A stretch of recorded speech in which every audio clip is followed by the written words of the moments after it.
నమస్తే welcome to 30/60 వివరాల్లోకి వెళదాం. పాత నోట్ల మార్పిడిపై పూర్తిగా నిషేధం విధించింది కేంద్ర ప్రభుత్వం. బ్యాంకులు, పోస్టాఫీసుల ద్వారా నగదు మార్పిడికి ఇప్పటివరకు అవకాశం ఇచ్చిన కేంద్రం ఈ రోజు నుంచి ఆ వెసులుబాటును తొలగించింది.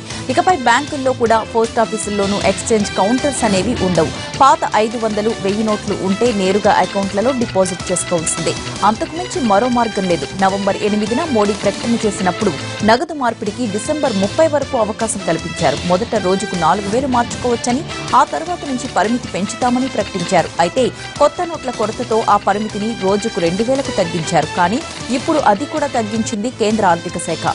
అసలు డబ్బులు మార్చుకోవడానికే చెక్ పెట్టింది. తాజాగా పరిస్థితిని సమీక్షించిన ఆర్థిక శాఖ నోట్ల మార్పిడిని పూర్తిగా రద్దు చేసింది.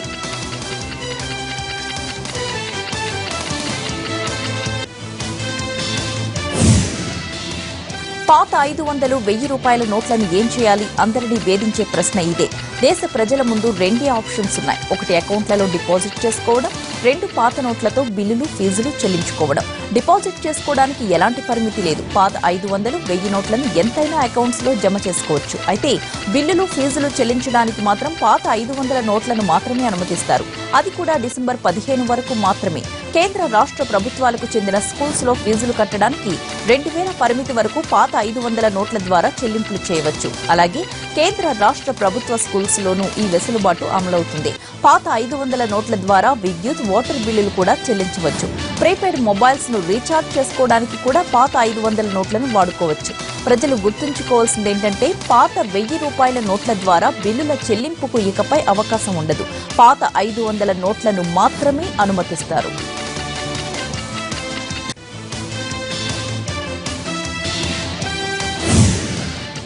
ప్రధాని నరేంద్ర మోడీ ఈ సాయంత్రం హైదరాబాద్ రానున్నారు. సర్దార్ వల్లభాయ్ పటేల్ నేషనల్ పోలీస్ అకాడమీలో ఈ రాత్రికి బస చేయనున్న మోడీ రేపు జరిగే డీజీపీల సదస్సులో పాల్గొంటారు. సదస్సు ముగిసిన అనంతరం రేపు సాయంత్రం ఢిల్లీ బయలుదేరి వెళ్తారు. ప్రధాని పర్యటనతో భారీ బందోబస్తు ఏర్పాట్లు చేశారు పోలీసులు.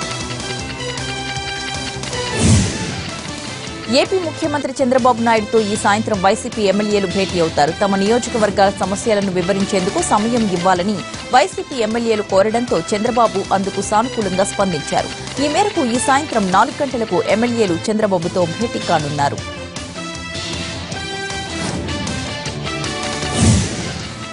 నగదు రహిత లావాదేవీల్లో సత్వర చర్యలపై దృష్టి సారించింది కేంద్ర ప్రభుత్వం. పెద్ద నోట్ల రద్దుతో పార్లమెంట్ లోపల, బయట నెలకొన్న పరిస్థితులపై సమీక్షించేందుకు నిన్న రాత్రి ప్రధాని నరేంద్ర మోదీ అధ్యక్షతన కేంద్ర మంత్రివర్గం భేటీ అయింది. ఈ సమావేశంలో ఆదాయపు పన్ను చట్ట సవరణకు కేబినెట్ ఆమోదం తెలిపింది.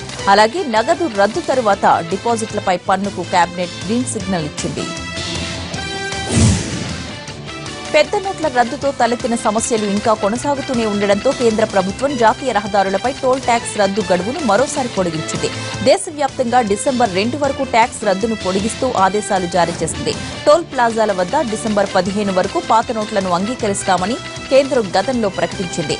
దాంతో టోల్ ప్లాజాల వద్ద 2 రోజుల పాటు పాత నోట్లను అంగీకరించారు. అయితే దీనిపై సమస్యలు తలెత్తడంతో నవంబర్ 24 వరకు టోల్ ట్యాక్స్ రద్దు చేస్తున్నట్లుగా కేంద్రం ప్రకటించింది. ఆ రద్దును తాజాగా మరో వారం రోజులు పొడిగిస్తూ నిర్ణయం తీసుకుంది. పెద్ద నోట్ల వ్యవహారాన్ని తమకు అనుకూలంగా మార్చుకున్న కొంతమంది పోస్టల్ సిబ్బంది చేతివాటాన్ని చూపిస్తున్నారు. కమిషన్లకు కక్కుర్తిపడి అక్రమంగా నగదు మార్పిడి చేస్తున్నారు. అక్రమాలపై ఫిర్యాదులు రావడంతో రంగంలోకి దిగిన CBI Hyderabad Abids general post office, Himayat Nagar, Narayanguda, Mehdipatnam సహా 10 పోస్టాఫీసుల్లో దాడులు చేసింది.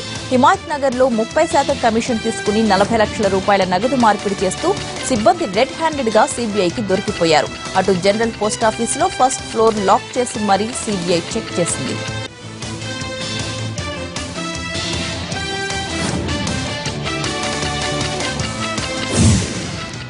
తెలంగాణకు 5000 కోట్ల చిల్లర అవసరం ఉందని కేంద్ర కమిటీకి తెలియజేశారు సీఎస్ రాజీవ్ శర్మ. పెద్ద నోట్ల రద్దు తర్వాత రాష్ట్రంలో పరిస్థితులు, ప్రజలు ఎదుర్కొంటున్న ఇబ్బందులను 5 జిల్లాల్లో పర్యటించి తెలుసుకుంది కమిటీ. తక్కువ విలువ గల నోట్లు అందుబాటులో లేకపోవడం వల్ల ప్రజలకు ఇబ్బందులు పడుతున్నారని చెప్పారు కేంద్ర కమిటీ ప్రతినిధి సుబ్రహ్మణ్యం. పెద్ద నోట్ల రద్దు వల్ల 3000 కోట్ల నష్టం వచ్చిందని తెలంగాణ ప్రభుత్వం చెప్పిందన్నారు సుబ్రహ్మణ్యం.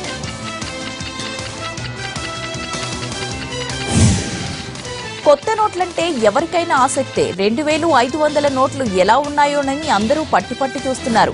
జనసేన అధినేత స్టార్ హీరో పవన్ కళ్యాణ్ కూడా అదే పని చేశారు. కాటమరాయుడు సినిమా షూటింగ్ లో ఉన్న పవన్ చేతికి కొత్త 2,000 రూపాయల నోటు వచ్చింది.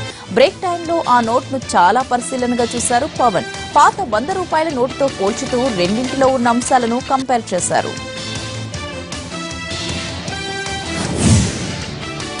పెద్ద నోట్ల రద్దుతో నల్ల డబ్బుకు దారేది అని వెదుకుతున్న నల్ల కుబేరులకు దేవాలయ హుండీలు దారి చూపిస్తున్నాయి. బ్యాంకుల్లో వేస్తే ట్యాక్సులకు తోడు లెక్క చెప్పాల్సి వస్తుంది. పైగా సొసైటీల్లో బ్లాక్ షీప్ గా ముద్ర వేసుకోవాల్సి వస్తోంది. దీంతో పుణ్యం పురుషార్థం రెండూ దక్కుతాయని భావిస్తున్న నల్ల కుబేరులు గుట్టు చప్పుడు కాకుండా ఆలయాల హుండీల్లో నోట్ల కట్టలను వేసేస్తున్నారు. గత 16 రోజులుగా దేవాలయాలకు నల్లధనం పోటెత్తుతోంది. చివరికి చిన్నపాటి దేవాలయాల్లో కూడా హుండీ ఆదాయం కోట్లు దాటుతోంది. విజయవాడ మాచవరం ఆంజనేయ స్వామికి ఒక్కసారిగా ₹1 కోటి పైగా హుండీ ఆదాయం రావడం తాజా పరిస్థితికి అద్దం పడుతోంది. మాచవరం ఆంజనేయ స్వామి ఆలయ చరిత్రలో ఇంత ఆదాయం రాలేదంటున్నారు అధికారులు. 10 ఏళ్లలో వచ్చే మొత్తం 10 రోజుల్లో వచ్చిందని, హుండీ సొమ్మును బ్యాంకుల్లో జమ చేశామని చెబుతున్నారు అధికారులు.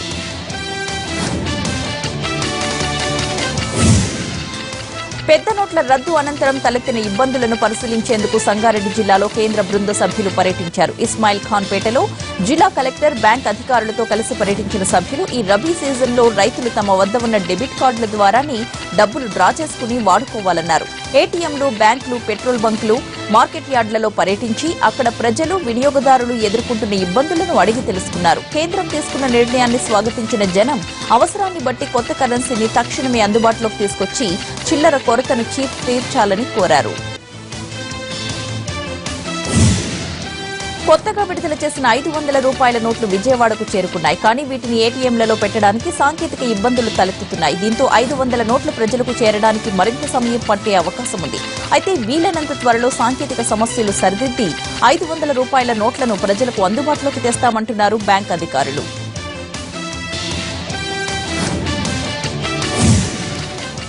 సిమెంట్ కంపెనీలు, తెలంగాణ హౌసింగ్ కార్పొరేషన్ మధ్య అవగాహన ఒప్పందం కుదిరింది. డబుల్ బెడ్రూమ్ ఇళ్ల నిర్మాణానికి తమ వంతు సామాజిక బాధ్యతగా తక్కువ ధరకు సిమెంట్ సరఫరా చేసేందుకు ముందుకొచ్చాయి 32 కంపెనీలు. గృహ నిర్మాణ శాఖ మంత్రి ఇంద్రకరణ్ రెడ్డి సమక్షంలో అధికారులు సిమెంట్ కంపెనీల ప్రతినిధులు ఒప్పంద పత్రాలు మార్చుకున్నారు. ఈ ఒప్పందం ప్రకారం 3 ఏళ్ల పాటు బస్తా సిమెంట్ను ₹230 ప్రభుత్వానికి అందించనున్నాయి కంపెనీలు. పార్టీలకు అతీతంగా ఖమ్మం నగరాన్ని అభివృద్ధి చేస్తామన్నారు తెలంగాణ మంత్రి తుమ్మల నాగేశ్వరరావు. ఖమ్మంలో పర్యటించిన ఆయన నగరంలో పలు అభివృద్ధి పనులకు శంకుస్థాపన చేశారు. అనంతరం గాంధీ చౌక్ లో 33/11 kV విద్యుత్ సబ్ స్టేషన్ ను ప్రారంభించారు. ప్రజా సంక్షేమమే ధ్యేయంగా ముఖ్యమంత్రి కేసీఆర్ సంక్షేమ పథకాలు అమలు చేస్తున్నారన్నారు. అలాగే ఖమ్మం నగరాన్ని సుందరంగా తీర్చిదిద్దుతున్నామన్నారు తుమ్మల.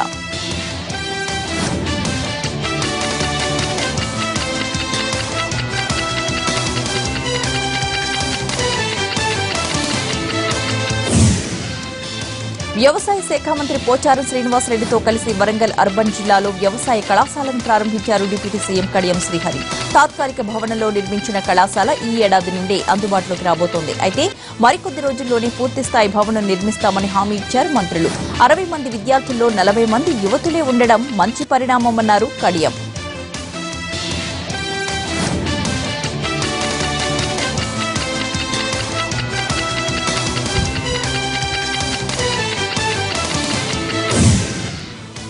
గుంటూరు జిల్లాలోని కోల్డ్ స్టోరేజీలు, కారం మిల్లులపై దాడులు కొనసాగుతూనే ఉన్నాయి. ప్రభుత్వ ఆదేశాలతో ఫుడ్ ఇన్స్పెక్టర్లు, విజిలెన్స్, మార్కెటింగ్ శాఖ అధికారులు సంయుక్తంగా దాడులు చేస్తున్నారు. పలు ప్రాంతాల్లో చైనా కారం, తొడిమిల కారం, ఇతర కల్తీ కారంను గుర్తించిన అధికారులు ఆయా మిల్లులను, కోల్డ్ స్టోరేజీలు సీజ్ చేస్తున్నారు. అంకిరెడ్డిపాలెంలోని శాంభవి కోల్డ్ స్టోరేజీలో సోదాలు చేసిన అధికారులు సుమారు ₹1.5 కోటి పైగా విలువైన కారం బస్తాలను సీజ్ చేశారు. లక్ష్మీ ప్రసన్న కోల్డ్ స్టోరేజీలో ₹1,75,00,000 విలువైన కారం బస్తాలను స్వాధీనం చేసుకున్నారు.